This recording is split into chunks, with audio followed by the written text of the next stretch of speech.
Hola, ¿cómo están? Buenas tardes, ¿me escuchan? Sí, profesor, se lo escucha. Bueno, ¿cómo están? Buena, Bueno, profe, se escucha así. bien, bien, Bien, perfecto. bien. Buenas Vamos tardes. a dar inicio a a nuestro curso de Derecho Público Provincial y Municipal, ¿sí? Sí, doctor. Bueno, nuestras clases van a ser los días jueves. Está pautado de 13 a 17 horas, pero es probable que en algunos casos terminemos antes, ¿sí? Porque la idea principal es ir desarrollando los temas por lo menos entre una unidad seguro, y si podemos llegar a 2 unidades por clase, mejor. ¿Sí? Eso sería más o menos la metodología. Nuestro programa de estudio tiene 12 unidades y está separada en la parte de público provincial, que en el programa aparece como el punto A, y de derecho municipal como el punto B. Y la metodología suele ser que primero damos todos los temas de público provincial y después, terminado la parte público provincial, comenzamos con la parte de municipal. Como ustedes sabrán, nuestra asignatura es cuatrimestral y en este caso, en las extensiones, tenemos 15 clases en total, entre clases que son por Zoom y clases presenciales. Y además nos vamos a encontrar con actividades prácticas en el aula virtual, ¿sí? Así que esto más o menos sería, en términos generales, cómo nosotros vamos a ir desarrollando nuestro curso. La bibliografía que nosotros solemos utilizar es Derecho Público Provincial de Antonio María Hernández, ¿sí? La publicación más actualizada que puedan encontrar, esa es la bibliografía que nosotros usamos. Y además nos vamos a manejar con las constituciones de nuestra región, que es Chaco, Formosa, Misiones y Corrientes, ¿sí? Las cuatro constituciones que usualmente nosotros solemos comentar durante el curso. Próximamente, cuando esté habilitado el aula virtual, les vamos a enviar la matrícula, ¿sí? Para que ustedes se puedan matricular al aula virtual, y ahí van a encontrar el programa, el contenido que yo voy a ir desarrollando a través de distintos PowerPoint. Nos vamos a encontrar también con trabajos prácticos que voy a enviar al aula virtual y que ustedes van a poder ingresar y hacer este, oportunamente. El aula virtual se denomina justamente Derecho Público Provincial extensiones, ¿sí? Y es común a todas las extensiones que nosotros venimos desarrollando clases. Así que no hay ninguna en particular para ninguna extensión, sino un solo espacio común para todos. Y ahí, bueno, voy a ir indicando en cada oportunidad qué actividad es la que nosotros vamos a realizar. Bien, nosotros en este curso tenemos un examen parcial que nosotros lo vamos a dar cuando terminemos la parte de público provincial, y un examen final que comprende toda la asignatura. Y por supuesto, cada examen tiene su recuperatorio. Ahora más tarde le voy a informar la fecha de los exámenes porque tengo que verificar una fecha, y entonces, bueno, a partir de ahí les informo. Y la forma del examen es de manera escrita. Suelen ser en general 10 preguntas, muy objetivas, a veces múltiple opción o respuestas muy breves, ¿no es cierto?, que ustedes van a tener que contestar. Y generalmente ustedes se van a encontrar que todas las preguntas están basadas en los temas que vamos desarrollando durante la clase, por eso es importante su presencia en la clase, y muchas de las preguntas están tomadas también de las constituciones que nosotros vamos a tener oportunidad de ir analizando. Recuerden que cuando nosotros analicemos cada institución, o puntualmente cuando analicemos la organización de los poderes, siempre ustedes van a tener que tener eh, como punto de partida de que no nos vamos a referir solo a un poder ejecutivo, sino cuando hablamos de poder ejecutivo son de las cuatro constituciones, o el poder legislativo de las cuatro constituciones, ¿sí? Esto es para que no creamos nosotros que vamos a tomar una sola constitución. Siempre nuestro sistema va a ser de análisis comparado, ¿no es cierto?, de las diferentes constituciones. Em, Así que bueno, lo otro que me parece importante que tengan a mano para comprender mejor los temas que vamos a ir desarrollando es la Constitución Nacional. Si ustedes pueden tener una Constitución Nacional comentada, mucho mejor. Cualquiera sea el autor, será bienvenido. Y esto porque muchas de las cuestiones que nosotros tratamos en derecho público provincial tienen una relación directa con la Constitución nacional. No sé si me quieren hacer alguna pregunta antes de comenzar con el tema.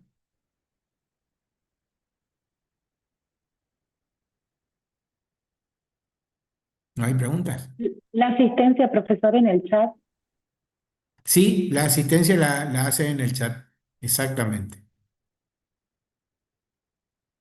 Bueno,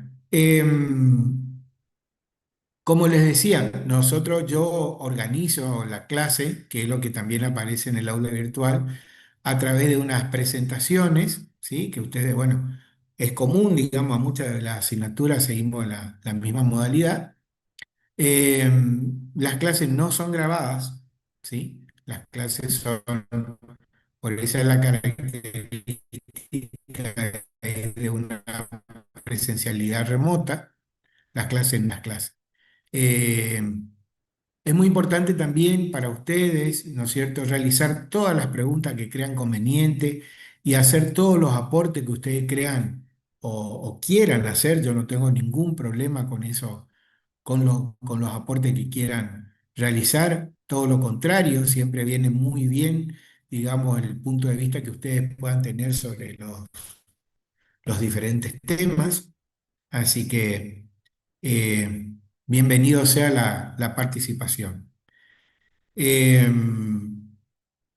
Bien, si no tienen otras preguntas, voy a comenzar entonces con el tema, ¿sí? Yo les voy a compartir pantalla.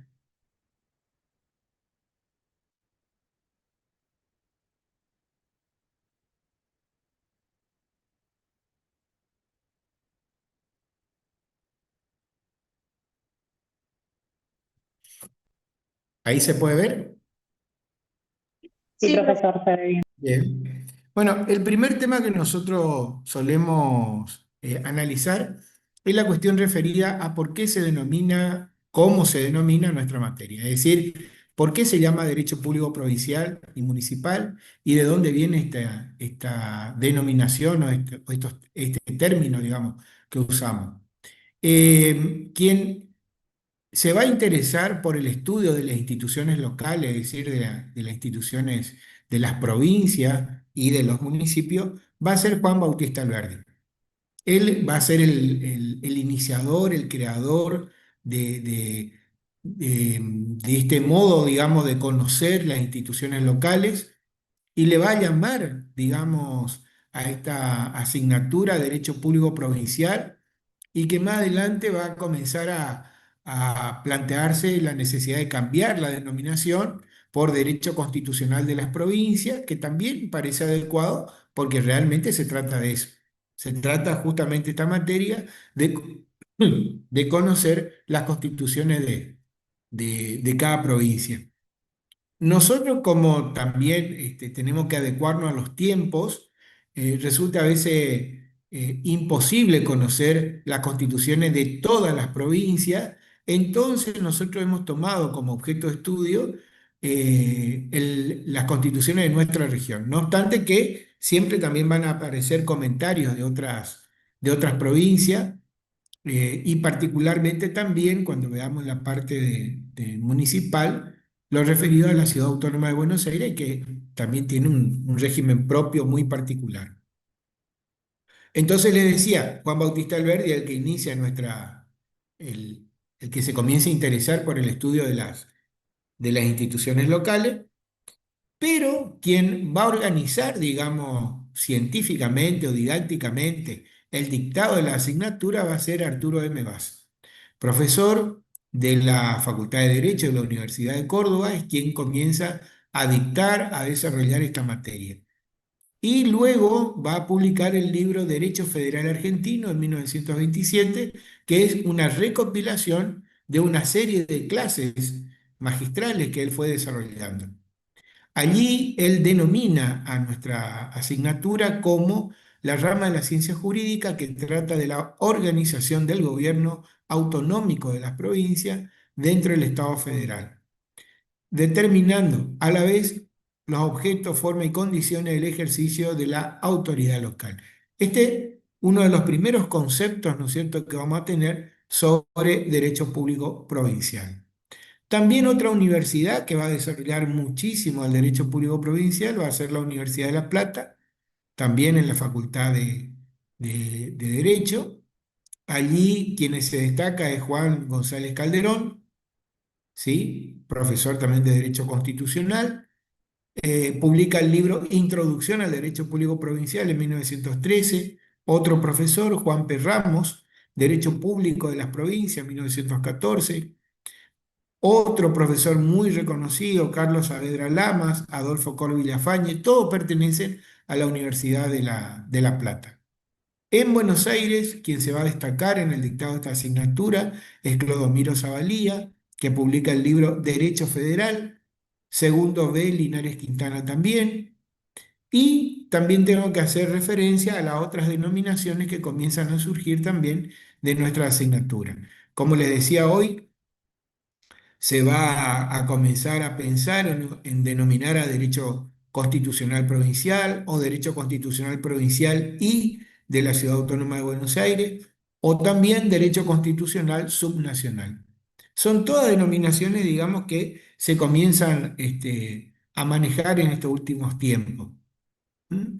Pero por una cuestión de tradición, como también opina Hernández en este punto, a la fecha no hemos cambiado la denominación. Así que, tanto para nuestra facultad como para otra facultad, el caso de Córdoba, se sigue denominando Derecho Público Provincial y Municipal.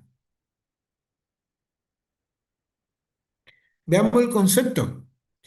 En el concepto siempre nosotros lo que tratamos es de contener, digamos, las características principales, en este caso, de nuestra asignatura. Fíjense que Hernández dice es la rama del derecho público, reconociendo que nosotros no vamos a estudiar todo el derecho público, sino tan solo una parte de ese derecho público. ¿Sí? Que estudia las constituciones de las provincias y la Ciudad Autónoma de Buenos Aires. Por lo tanto, ahí ya sabemos que en concreto no vamos a ir a conocer todas las leyes provinciales, sino particularmente lo referido a las constituciones.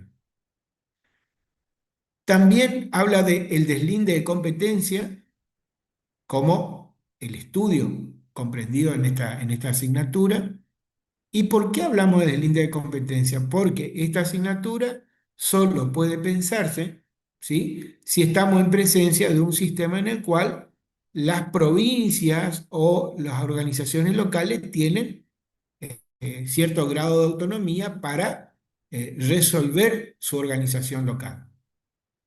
También habla de las relaciones interjurisdiccionales y en ese caso dice de estos entes estatales.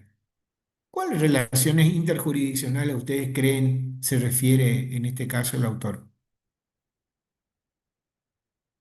Las que es con el municipio, es decir, el municipio de nuestra provincia con la nación, por ejemplo.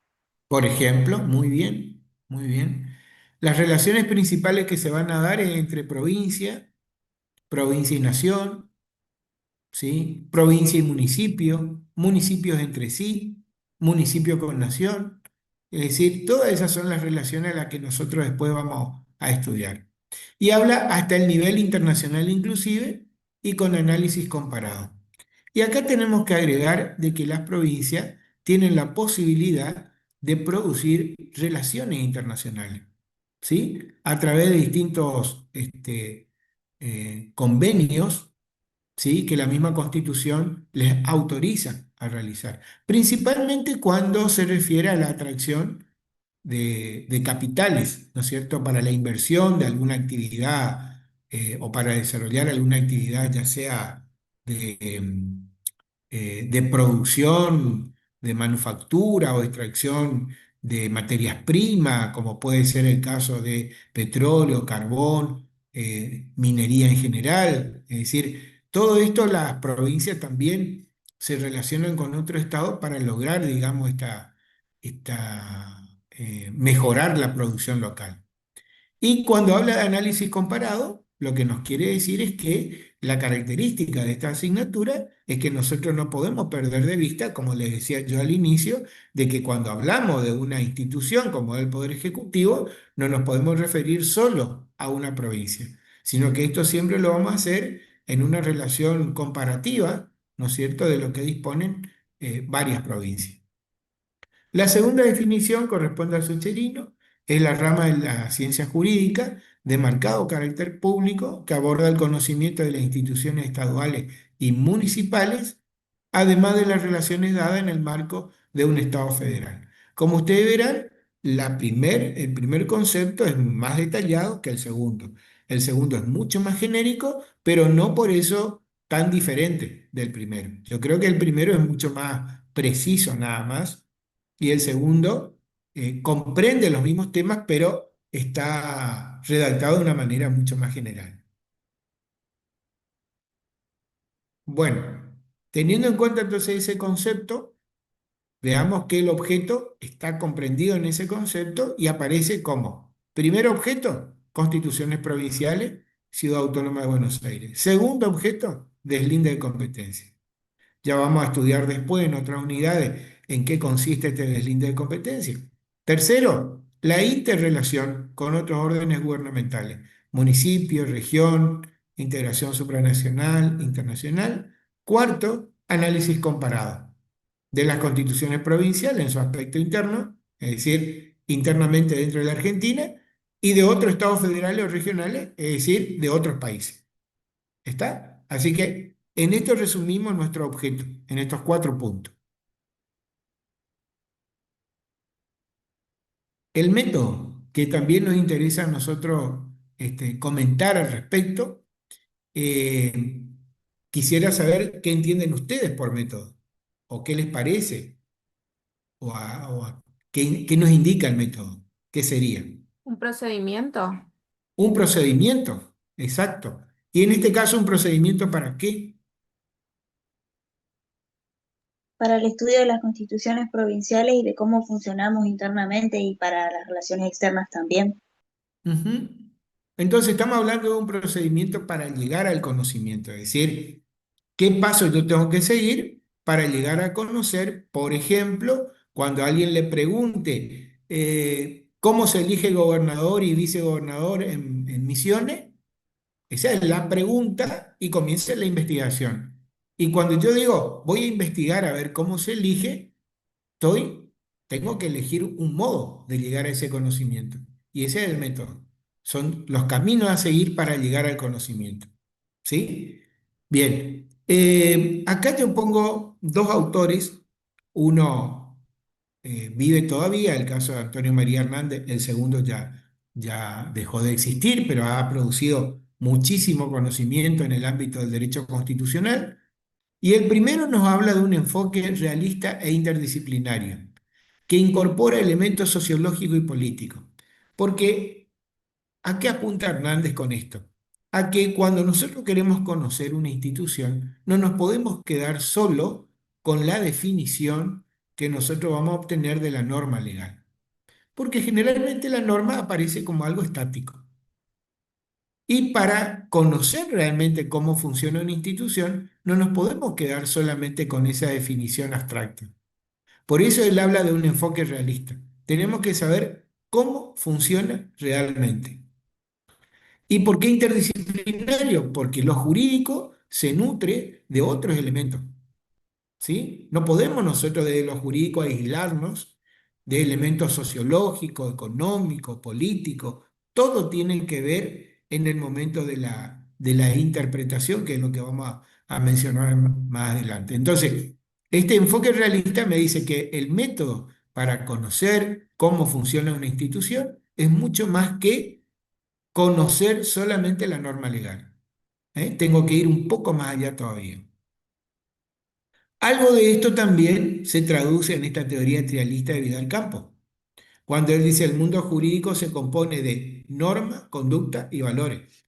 Quiere decir que, nuevamente, para conocer una institución no me basta con solo conocer la norma, sino que yo tengo que saber si esa norma se cumple o no se cumple, o cómo se cumple. Y eso es la conducta. Y tengo que también reconocer que la norma a veces es injusta. Y ahí viene el tema de los valores. Cuando yo le critico a la norma, digo, no, esta norma no cumple con las expectativas. Esta norma resulta inconstitucional, esta norma es injusta, esta norma, no sé, no respeta ciertos principios. Cuando yo comienzo a producir esta crítica a la norma, es cuando comienzan a jugar los valores. ¿Está? Entonces, también acá, cuando yo voy a interpretar o conocer una institución, no puedo perder de vista la norma, por supuesto, porque estamos en un conocimiento jurídico, pero al lado de la norma aparece la conducta, se cumple o no se cumple, de qué manera se cumple, y con esto también el valor que yo le voy a dar a la norma, justa, injusta, correcta, incorrecta, ¿sí?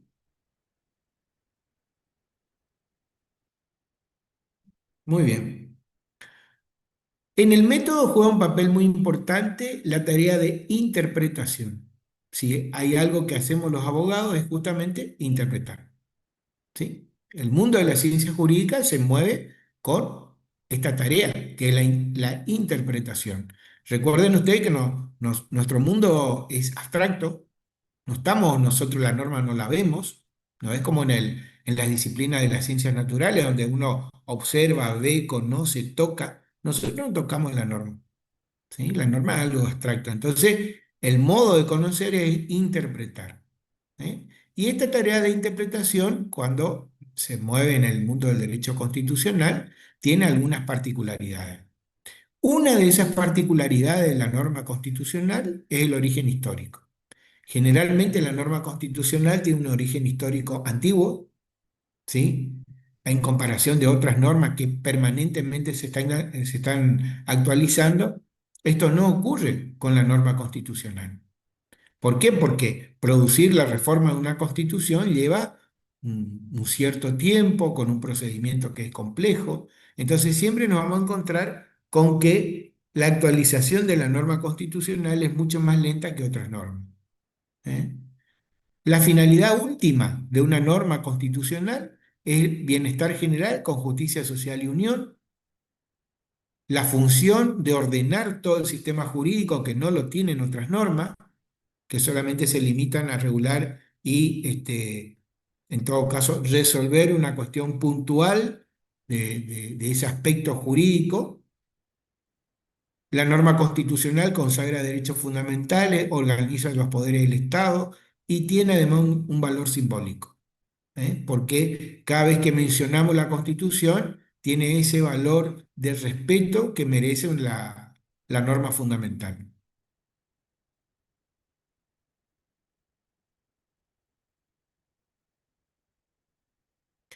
Al lado de lo que dijimos, es decir, de esta tarea de interpretación, también tenemos que reconocer ciertas particularidades en la norma constitucional, que es la que nosotros vamos a analizar.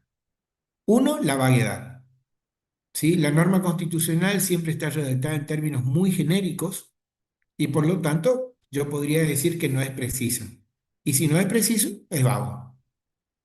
Y al mismo tiempo es ambiguo, porque puede significar varias cosas al mismo tiempo, ¿sí? De la antigüedad ya hablamos y tenemos también que mencionar que otra de las particularidades es la pluralidad de redactores que tiene una norma constitucional. Recuerden ustedes que en muchos de los casos una norma civil, una norma comercial o una norma laboral le está encargado a ciertos especialistas de estos temas puntuales. No son muchos más los que van a intervenir, sino generalmente un grupo homogéneo el que va a redactar una norma de esta característica. Es decir, cuando hablamos de estas distintas disciplinas muy puntuales. Pero en la norma constitucional no ocurre eso. No siempre son los especialistas los que van a estar ahí redactando la norma constitucional. Vamos a tener representación de todos los sectores, ¿sí? Porque recuerden que la norma constitucional queda en manos de quién. Queda en manos de las convenciones, ¿sí? De las convenciones reformadoras, que bueno, después nos vamos a referir a ese tema. La norma constitucional también, no nos podemos olvidar, tiene una gran carga ideológica. Hay un fin puntual que quiere lograr la norma, ¿sí? Así como en su momento la reforma de 1994 vino a reconocer una cantidad de categorías que denominó vulnerables, ¿sí? Ahí aparece la carga ideológica. Esta reforma quería lograr un reconocimiento a ciertos sectores de la población que aparecían como en cierto desequilibrio, ¿sí? Caso de reconocimiento de igualdad real en el caso de las mujeres, un reconocimiento puntual y una protección especial a las personas con menos capacidad, un reconocimiento especial a ciertos grupos étnicos, como los que pertenecían, por ejemplo, a poblaciones indígenas, ¿sí? Eh, bien, esta norma tiene una gran influencia política. Todas estas normas constitucionales están influenciadas políticamente por distintos sectores que van a concurrir a plasmar estas normas, ¿sí? Con el objeto, como les decía recién, de un reconocimiento, de una protección especial. Otra cuestión que va a aparecer en la norma constitucional son los silencios. Un segundito.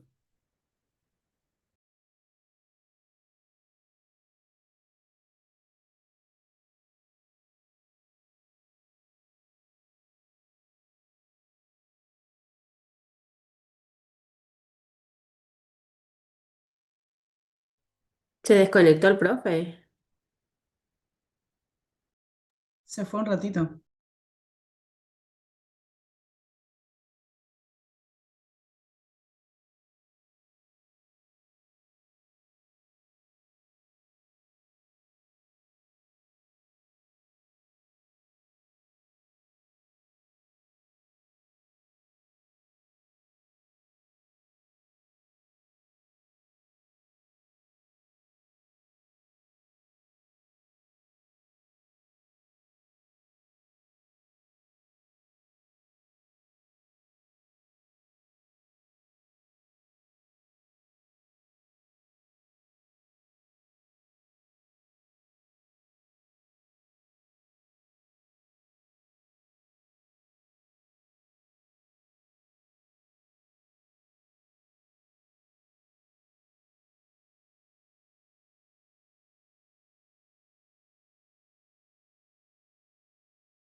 Disculpen la interrupción.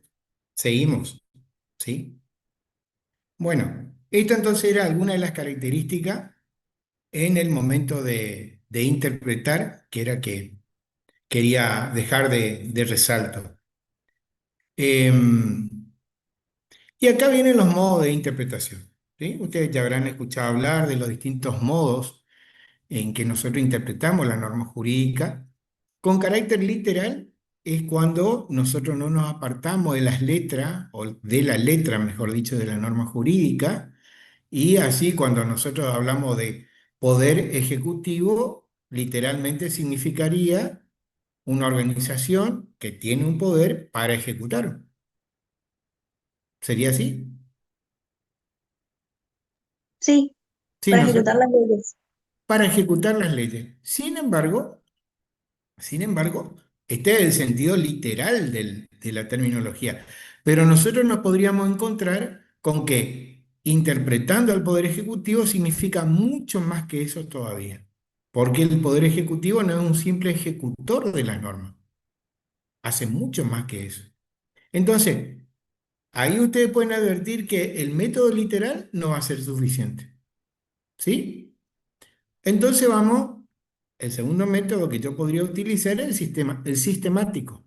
¿Y cuál es el método sistemático? Aquel que me ayuda a interpretar la norma en relación con otras normas del sistema. Y ahí yo podría decir, no, miren, hay una ley que regula cómo va a funcionar el Poder Ejecutivo. Y ustedes me dirían, no, profesor, mire que ya la Constitución dice cómo va a funcionar. No, no, pero esta norma, esta ley que dictaron, modifica aquello que dice la Constitución. ¿Eso es posible? No, No, la No, no. Constitución es la que debe modificar, pero no las leyes o las provincias a ella, sino que se tienen que sostener a ella. Entonces, de manera sistemática es que nosotros no podemos perder de vista un principio como el de supremacía. Entonces nos dice, miren, la norma de grado superior está por encima de la norma de grado inferior y por lo tanto, así hay que interpretar. Piensen ustedes también en que yo podría decir, ¿por qué el Poder Ejecutivo se comporta o tiene gran poder en relación a otros poderes? Y yo me podría remitir a los antecedentes. Y ahí aparece el método histórico, donde me dice, no, mire, en realidad el Poder Ejecutivo era el antiguo gobernador al cual las constituciones le dieron muchísimo poder. Al punto tal que en la Constitución de Santa Fe, por ejemplo, la de 1919, la de 1819, en algún momento hasta pudo dictar sentencia. ¿Está? Para que ustedes vean la trascendencia de ese poder ejecutivo. Y ahí yo utilizo el método histórico, mirando antecedentes. O el método finalista. Cuando ustedes dicen, no, miren, en realidad la norma persigue tal fin. Y es por eso que tenemos que interpretar de este modo. Porque la idea sería, por ejemplo, ¿vieron cuando aparecen aquellos principios como indubio pro reo, indubio pro operario? ¿Escucharon hablar alguna vez o no? Sí, profesor. Sí. ¿Sí? Bueno, eso tiene que ver con la finalidad protectoria de la norma. ¿Eh? Cuando me pongo a juzgar una norma laboral, yo digo, bueno, en beneficio del trabajador. Una norma penal en beneficio de aquel que es procesado o juzgado. ¿Eh? Son garantías, Entonces, sí, no que sería una garantía procesal en todo caso. claro, porque yo lo que estoy pensando es qué está buscando la norma. Entonces, al momento de interpretar, siempre tengo que pensar qué está buscando la norma. ¿La norma está buscando proteger al trabajador? Sí, porque ese derecho laboral está como llamado a proteger a ese trabajador. Por lo tanto, la norma debería ser interpretada en ese sentido. ¿Mm? Bien, también tenemos un método de interpretación que es el subjetivo. Cuando nosotros comenzamos a indagar qué pensaba allí el legislador cuando redactó la norma. Ahí es donde nosotros acudimos a los debates parlamentarios y decimos, bueno, tal legislador sostuvo en tal oportunidad tal cuestión cuando se debatió este tema, por ejemplo. ¿Está? Y tenemos distintos ejemplos de fallos de la Corte que ha acudido a los debates parlamentarios para conocer en profundidad qué quiso decir el legislador cuando redactó la norma, cuando sancionó la norma. ¿Mm? Bueno, entonces estos son métodos que en general nosotros los vamos a usar. ¿Eh? Otro de los temas que indagamos es la fuente. ¿De dónde nosotros tomamos el conocimiento? ¿De dónde nosotros podemos conocer el derecho público provincial? De las fuentes normativas y de las fuentes informativas. Para nosotros la fuente normativa es una fuente directa, en tanto que la fuente informativa es una fuente indirecta. ¿Por qué directa? Porque es la norma directa la que vamos a conocer, el texto de la norma puntualmente, Constitución Nacional, Tratados Internacionales, leyes federales, constituciones provinciales, Estatuto Organizativo de la Ciudad de Buenos Aires, tratados interprovinciales, carta y leyes municipales. Vamos a ir a mirar, a leer el texto. En tanto que las informativas son las que se refieren a las primeras y hacen ya una interpretación. Por lo tanto, decimos entonces que es una fuente de segundo orden. ¿Se entiende? Justamente por esta razón. Porque es una fuente derivada. La de primer orden es la normativa, la de segundo orden la informativa. La jurisprudencia siempre se refiere a alguna de estas normas.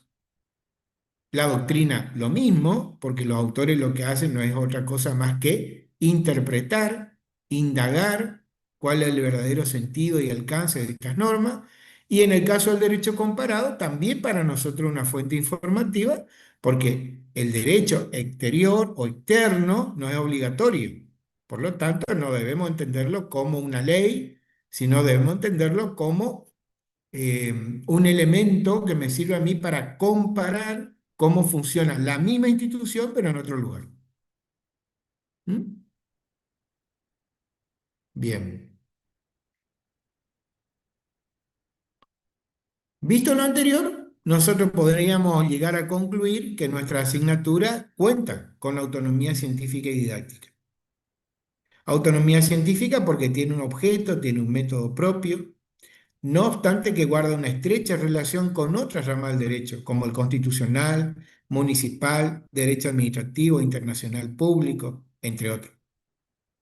Y tiene una autonomía didáctica, porque a lo largo del tiempo, lo que se va a evidenciar es que esta asignatura, vamos al caso nuestro de la Facultad de Derecho de la UNE, ¿sí? Esta Facultad de Derecho aparece allá por el año 1958, ¿sí? Con su primer plan de estudio de abogacía, y desde ese primer plan de estudio ya tenía el derecho público provincial y municipal como una asignatura. Y nunca dejó de tenerla. Fíjense todo el tiempo que ya transcurrió hasta la fecha y nunca ha dejado de tener esa asignatura.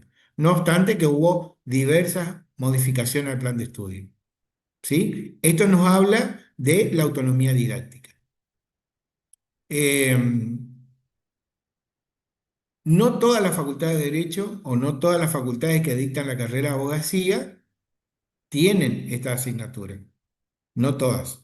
Algunas la tienen, otros no. En el caso nuestro, la tenemos. En el caso de Córdoba, la tienen. En el caso de La Plata, la tienen. Y otras facultades más. Menciono esta solamente porque son las de mayor relevancia, tanto Córdoba como La Plata. Bueno, ¿alguna pregunta hasta ahí?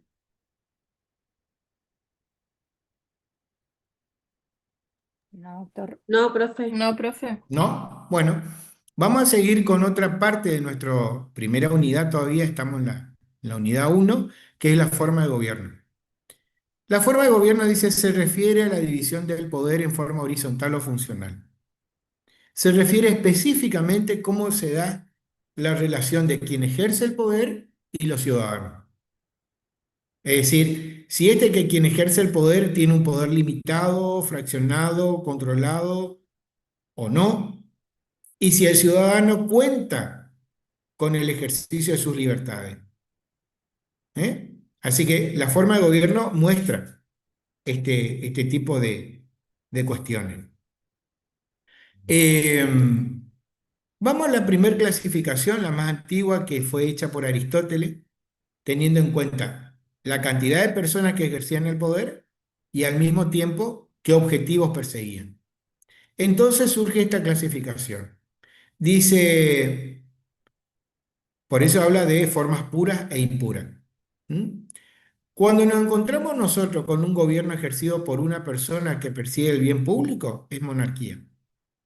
Cuando nosotros nos encontramos con una persona que ejerce poder pero en beneficio propio, es tiranía. Cuando tenemos un gobierno ejercido por un grupo de personas que persigue el bien común, aristocracia. Pero si estamos con un gobierno de un grupo de personas que persiguen beneficios propios, intereses propios o del grupo, oligarquía. Si estamos en presencia de un gobierno que es ejercido por un número importante de personas o gobierno de todos, como dice Aristóteles, y persigue el bien público, democracia. Pero si persigue el bien propio o interés propio, demagogia. ¿Sí? Esta sería una de las primeras clasificaciones que vamos a conocer. También existe otra clasificación entre monarquía y república, en donde en el primero el poder lo ejerce una sola persona, es de tipo hereditario, y no existe el principio de igualdad de la ley. En el segundo, en la república, se caracteriza porque otros principios son los que van a dominar a este gobierno, entre ellos división de poder y control recíproco que se va a dar entre los poderes. Así, podríamos nosotros representar, ¿no es cierto?, nuestro sistema republicano en donde la Constitución Nacional fija las pautas básicas para que funcione ese gobierno, en donde aparece esa división de poder ejecutivo, legislativo y judicial, y en donde esos poderes, por más que cada uno tenga una competencia propia, no trabaja de manera aislada. Todo lo contrario, siempre va a haber una coordinación o una relación entre esos poderes. Sin ir más lejos, Poder Ejecutivo, ¿qué hace en esa distribución de poder? Elige, designa a los miembros del Poder Judicial, por ejemplo. ¿Y qué hace el Poder Judicial en relación al Poder Ejecutivo? Controla. Y así declara inconstitucional un decreto dictado por el Poder Ejecutivo cuando considera que es contrario a la Constitución. ¿Qué hace el Poder Legislativo respecto al Poder Ejecutivo? ¿Le aprueba o no le aprueba un presupuesto para que el Poder Ejecutivo pueda gestionar y llevar adelante políticas públicas? ¿Qué hace el Poder Legislativo con el Poder Judicial? Lo puede remover por juicio político, por ejemplo. ¿Sí? ¿Está? Entonces, ahí vemos nosotros que cada uno tiene una función, según la Constitución, que tienen autonomía para funcionar, pero que al mismo tiempo hay controles, ¿sí? O relaciones entre esos poderes.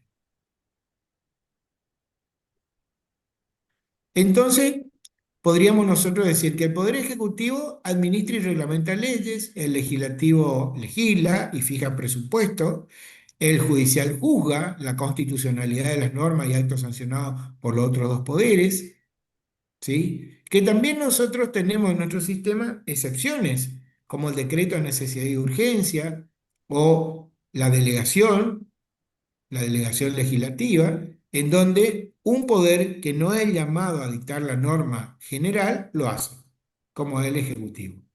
Y también tenemos normas prohibitivas que ponen control también al ejercicio abusivo de esos poderes, como la del artículo 29 que evita la concentración de facultades, ¿sí? O facultades extraordinarias, o la del artículo 109 que le prohíbe al Ejecutivo cumplir funciones judiciales.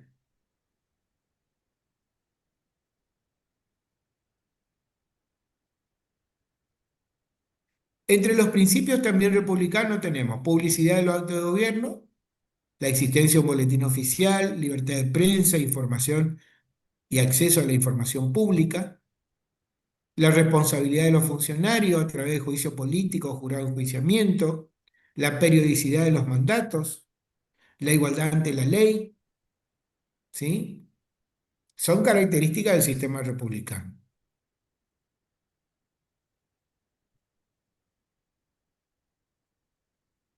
Nuestra Constitución Nacional establece la forma de gobierno republicana tanto para el gobierno federal como para el provincial. Y ello surge claramente del artículo 1 y 5 de la Constitución Nacional. O sea que todos esos principios que estuvimos mirando recién deberían darse tanto a nivel nacional como provincial. También agrega que será representativa para el gobierno federal y provincial. También esto surge del artículo 1 y 5. ¿Y qué significa que debe ser representativa? Significa que la democracia no lo ejercen los ciudadanos de manera directa, sino a través de un sistema de representación, en la que el pueblo, en ejercicio de la soberanía popular, elige a quienes van a cumplir estas tareas, tanto el Ejecutivo como el Legislativo, no así el Poder Judicial. El Poder Judicial no es un sistema de elección, sino un sistema de designación, a cargo de los otros dos. Luego de la reforma de 1994 se va a incorporar lo que se llama la democracia semidirecta, iniciativa popular, consulta popular, que va a ser un modo de participación de la ciudadanía en la toma de algunas decisiones, ¿sí? Después vamos a ver en detalle en qué consiste tanto la iniciativa como la consulta, pero tiene que ver con la participación del ciudadano en la toma de decisiones, ya sea desde el punto de vista político o legislativo. Por su parte, las constituciones de Corrientes, Chaco, Formosa, Misiones contienen regulación de consulta popular, iniciativa, plebiscito y revocatoria, o sea, regulan más de lo que tiene la Constitución Nacional. Y en el caso de Chaco, Formosa y Misiones, tienen incorporado el término democrático cuando se refieren a su forma de gobierno, como una manera de legitimar aún más el sistema de gobierno. Otra forma de clasificar el gobierno podría ser sistema presidencialista y parlamentario. Es otra forma de clasificar la forma de gobierno y allí se refiere a la relación que hay entre poder ejecutivo y poder legislativo. En el parlamentarismo, el jefe de Estado está a cargo de un monarca o presidente. Es representativo del Estado y es de tipo protocolar. En tanto que el gobierno está a cargo de un jefe de gobierno denominado primer ministro o jefe de gabinete en algunos países.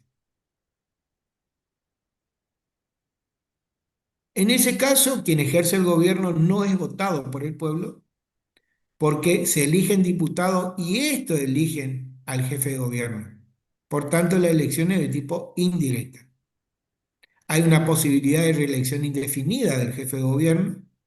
No existe separación de poderes, sino coordinación de poderes.